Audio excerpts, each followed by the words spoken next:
Hello everyone, welcome to our YouTube channel.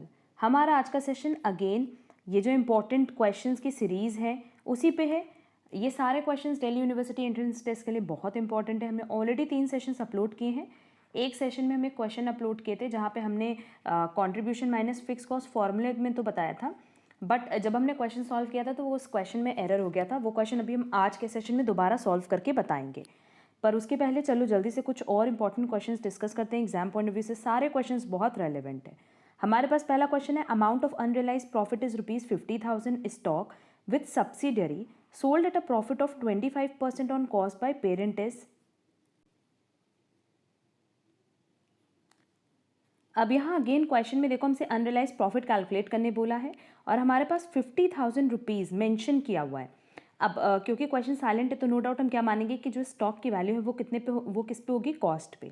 अच्छा, आप जब सोल्ड कर रहे हो तो कितने पे सोल्ड कर रहे हो? 25% ऑन कॉस्ट। हमने लास्ट सेशन में जो क्लास बताया था वो सेल्स प्राइस पे थी, इसीलिए हमने उसको कॉस्ट में कन्वर्ट की थी। अब यहाँ पे आपको कन्वर्जन करने की ज़रूरत नहीं है, सीधे सीधे आप कैलकुलेट कर सकते हो कि अगर 50,000 का स्टॉक है और उसमें 25% का प्रॉफिट है तो नो डाउट प्रॉफिट कितना होगा अनरियलाइज 10,000, तो करेक्ट आंसर होगा सी 10,000।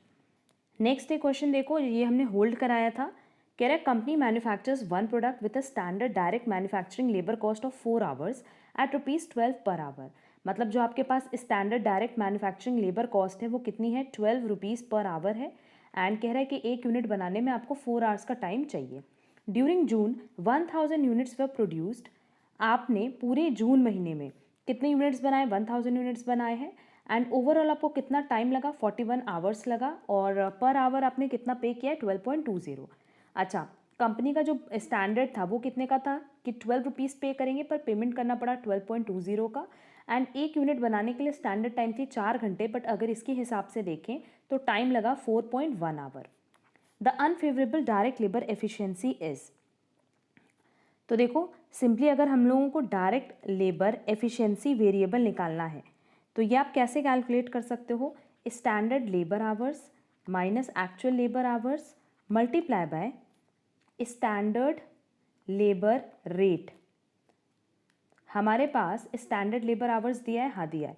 अगर 1000 यूनिट्स बना रहे हैं और एक यूनिट बनाने के लिए 4 आवर्स है तो स्टैंडर्ड लेबर आवर्स कितने हो गए? 4000। और एक्चुअल लेबर आवर्स दिया है 4100। Standard labour rate per hour कितना दिया हुआ है? 12। तो सीधे जब आप इसको कैलकुलेट करोगे तो आंसर आएगा 1200 अनफेवरेबल डायरेक्ट लेबर एफिशिएंसी। तो करेक्ट आंसर होगा B. Next, the credit balance of PL appropriation account in the case of a company is transfer to. अब देखो पीएल एप्रोप्रिएशन अकाउंट का जो भी क्रेडिट बैलेंस होता है डिपेंड करता है, वो कभी कैपिटल अकाउंट में भी ट्रांसफर हो सकता है और करेंट अकाउंट में भी ट्रांसफर हो सकता है, बट क्योंकि ऑप्शन नहीं दिया है तो इसीलिए ए भी सही होगा, बी भी सही होगा। करेक्ट आंसर होगा ए और बी।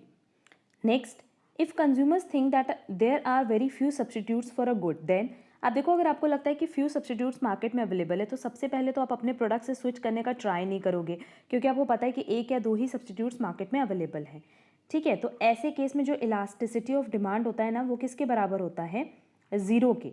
ठीक है, यहाँ पे क्या होता है? प्राइस इन इलास्टिक होगा। इन इलास्टिक मतलब कि अगर आप थोड़ा सा भी चेंज करोगे ना अपने प्राइस में तो डिमांड में बहुत ज़्यादा चेंज आएगा। तो करेक्ट आंसर क्या होगा? Demand would tend to be price inelastic. That is correct answer होगा बी।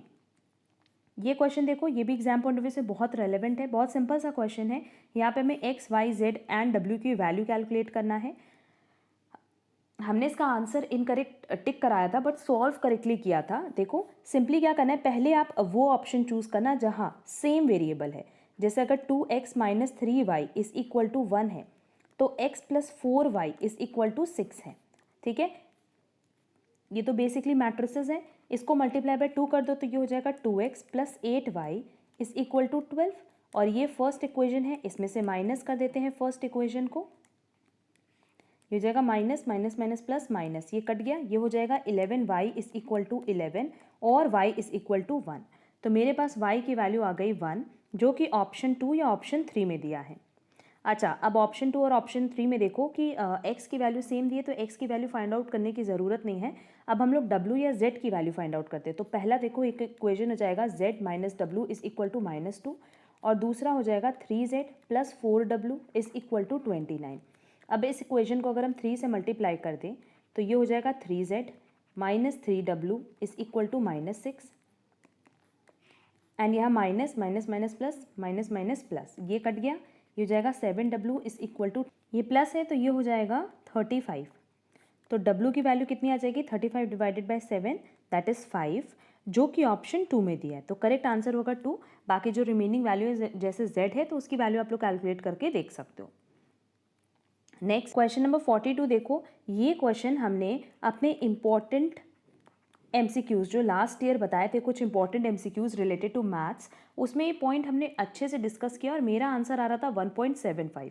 तो हमने यही बताया था कि जितने भी टाइम्स ये पास्ट ईयर में आया है, कभी इसका आंसर इंस्टीट्यूट ने 1 कंसिडर किया है, कभी 1.5 कंसिडर किया। मेरे अकॉर्डिंग आंसर 1.75 आ रहा था।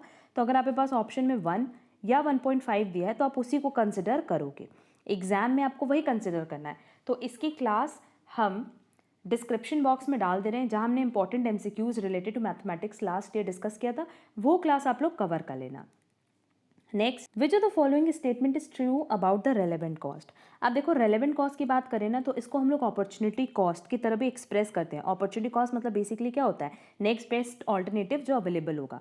It is a sunk cost. देखो संक कॉस्ट तो नहीं हो सकता, संक कॉस्ट मतलब पास में जो कॉस्ट की गई है जिसको हम कंसिडर नहीं करते हैं डिसीजन मेकिंग में, बल्कि रेलेवेंट कॉस्ट को डिसीजन मेकिंग में कंसिडर किया जाता है। It is an opportunity cost, it does not affect the decision making process. No, relevant cost हमेशा डिसीजन मेकिंग प्रोसेस को अफेक्ट करता है। And all cost are relevant, ऐसा भी नहीं होता, बहुत सारी कॉस्ट रेलेवेंट होती है, बहुत सारी कॉस्ट इररेलेवेंट भी होती है, लाइक संक कॉस्ट। ठीक है, तो करेक्ट आंसर होगा B, it is an opportunity cost. Next, in decision making all cost already incurred in past should always be ignored. जो आपने पास्ट में इनकर किया है, लाइक संक कॉस्ट की बात करा है कि संक कॉस्ट ऑलरेडी पास में इनकर हो चुका है, तब उसको हम डिसीजन मेकिंग के लिए नहीं लेंगे, क्योंकि उसको तो हमने खर्च ऑलरेडी कर दिया है ना, वो अनरिकवरेबल है, तो फिर उसको आप कंसिडर नहीं कर सकते। तो करेक्ट आंसर होगा A, ignored. Next, which of the following statement is true about historical cost. Again अगर हिस्टोरिकल कॉस्ट की बात करें तो ये इररेलेवेंट होता है, क्यों, क्योंकि ये पास्ट कॉस्ट होता है। ठीक है, और ये हर एक अलग अलग ऑल्टरनेटिव जो फ्यूचर कोर्सेज ऑफ एक्शन है उसमें डिफर नहीं कर सकता। ये तो आपने ऑलरेडी इनकर कर दिया ना, इसलिए it is always irrelevant to decision making, इसको हम डिसीजन मेकिंग में कंसिडर नहीं करते। क्वेश्चन नंबर 12 बहुत सारे स्टूडेंट्स ने हमसे पूछा था। ये क्वेश्चन 2019 के क्वेश्चन पेपर का ही क्वेश्चन है और इसका आंसर आया था 60-90। हमने 2019, 2020 एंड 2021 के जितने भी न्यूमेरिकल क्वेश्चंस है ना, उस पर भी अलग से क्लासेस अपलोड की हुई है, जिसके लिंक आपको डिस्क्रिप्शन बॉक्स में मिल जाएंगे। हमने वहाँ पे ये सारे क्वेश्चंस बहुत डिटेल में डिस्कस किए, तो वहाँ से ये क्वेश्चन ज़रूर कवर कर लेना, ये बहुत important question exam point of view से। इसका आंसर होगा A. Next, top management is concern with carrying suggestions upwards, maintaining liaison with the outside world, transmitting orders downwards, none of these. अब देखो अगर टॉप मैनेजमेंट की बात करें तो उनका काम आउटसाइड वर्ल्ड के साथ लियाजन मेंटेन करना भी है, बट डाउनवर्ड अपने ऑर्डर्स को ट्रांसमिट करना भी है, so that operational level managers वो वर्क करा सके, सो दैट ऑपरेशनल लेवल पे वो वर्क कंप्लीट हो सके। क्लियर। बट क्या कैरिंग सजेशन अपवर्ड ये उनका काम है? नहीं। तो इसका करेक्ट ऑप्शन ना बी एंड सी दोनों होगा। Next, Henry Fayol is well known as a father of scientific management. No, अगर हम हेनरी फ्योल की बात करें तो ये फादर है मॉडर्न मैनेजमेंट के। For formulating general principles of management, yes, इन्होंने general principles of management formulate किया है। For promoting trade union, none of this. Correct answer होगा बी, कि इन्होंने general principle of management formulate किए हैं। Next, under which of the modes is a contract set to have been discharge by operation of law.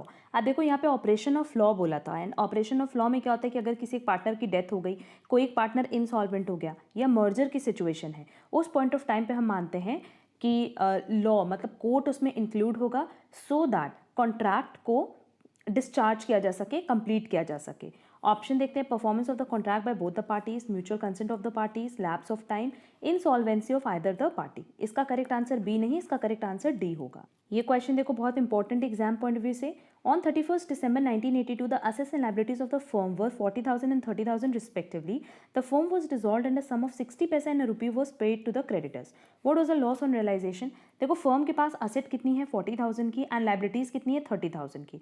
आप कह रहे हैं क्योंकि हमारे पास उतना सफिशिएंट पैसा नहीं है तो हम 1 रुपये के बदला कितना पेमेंट करेंगे 60 पैसा, मतलब 30,000 के बदले हमें कितना पेमेंट करना है 18,000 का पेमेंट करना है। तो अगर हम 40,000 में से 18,000 का पेमेंट करें तो नो डाउट हमारे पास बैलेंस कितना बचेगा 22,000, और करेक्ट आंसर भी कितना होगा 22,000 that is D. Next, if the price of a good is above the equilibrium price. अब कह रहा है कि अगर हमारी जो नॉर्मल प्राइस है, प्रोडक्ट की जो प्राइस है वो इक्विलिब्रियम प्राइस से ज़्यादा है, मतलब जहाँ पे demand is equal to supply है उससे ज़्यादा हमारी प्राइस है, तो उस केस में क्या होगा, उस केस में क्या होगा ना कि जो भी बायर है वो प्रोडक्ट की डिमांड कम से कम करेंगे। क्यों? क्योंकि अब वो उसको अफोर्ड नहीं कर पाएंगे। एंड जो प्रोड्यूसर्स है जो बना करके बेच रहे हैं वो उसको ज़्यादा से ज़्यादा बना करके सेल करेंगे सो दैट वो उससे ज़्यादा से ज़्यादा रेट और प्राइस चार्ज कर सकें। क्लियर? तो करेक्ट आंसर क्या होगा? There is a surplus that is an excess supply and the price will rise. Correct answer होगा A. Next, EOQ is calculated by which of the following formula. अब यहाँ पे हम ये डिस्कस करें ना कि EOQ की बात करें तो हमने जो फॉर्मूला बताया अपने सेशंस में वो बताया √2 multiply by annual consumption multiply by ordering cost divided by carrying cost. तो बहुत सारे स्टूडेंट्स कहते हैं कि मैम यहाँ पे तो एनुअल कंजम्पशन की जगह डी दिया है, मतलब डिमांड दिया हुआ है, तो इस केस में क्या करेंगे? सिंपली आप ये मान लो ना कि जो एनुअल कंजम्पशन है वो डिमांड है एंड ऑर्डरिंग कॉस्ट देखो CO से दिया हुआ है और कैरिंग कॉस्ट किससे दिया है? CH से। फॉर्मूला तो हमें पता ही है, तो करेक्ट आंसर क्या होगा? फर्स्ट। एंड आज का हमारा लास्ट क्वेश्चन है, ये क्वेश्चन हमने अपने फर्स्ट सेशन में भी डिस्कस किया था, वहाँ बस इतना कंसिडर करना ना, कैलकुलेशन इसमें सही है। हमने बताया था कि कॉन्ट्रीब्यूशन माइनस फिक्स कॉस्ट, ये आएगा प्रॉफिट बिफोर टैक्स, और इसमें से जब हम टैक्स माइनस करेंगे तो आएगा प्रॉफिट आफ्टर टैक्स। कॉन्ट्रीब्यूशन हमारा कितना आ रहा था? 20x आ रहा था और फिक्स कॉस्ट 45,000 दिया था। बस हमने जो प्रॉफिट बिफोर टैक्स लिखा था ना वो होगा 20x माइनस 45,000। हमने गलती से यहाँ पे प्लस लिखा था, ठीक है, और माइनस 20% भी किसका निकालेंगे? इसका निकालेंगे। तो यहाँ पे सिर्फ और सिर्फ हमने मेंशन लिखने में गलती की थी, बाकी जो इक्वेशन बनाया वो बिल्कुल करेक्ट बनाया था और आंसर 1,50,000 ही आएगा। अगेन ये सारे इंपॉर्टेंट क्वेश्चन से एग्जाम पॉइंट ऑफ व्यू से, किसी भी क्वेश्चन में कोई डाउट होगा तो कमेंट बॉक्स में कमेंट कर सकते हो। एंड अगर आपको किसी भी क्वेश्चन में कोई डाउट है वो भी आप हमसे पूछ सकते हो, चाहे कमेंट बॉक्स में मेंशन करके या फिर हमारे टेलीग्राम पे शेयर करके। अगर आपको हमारी सीरीज़ पसंद आ रही है तो वीडियो को लाइक कमेंट शेयर ज़रूर करना। अब हम लोग मिलेंगे हमारी नेक्स्ट क्लास में जहाँ कुछ और इंपॉर्टेंट क्वेश्चंस पे डिस्कशन करेंगे। आज के लिए बस इतना। Thank you so much.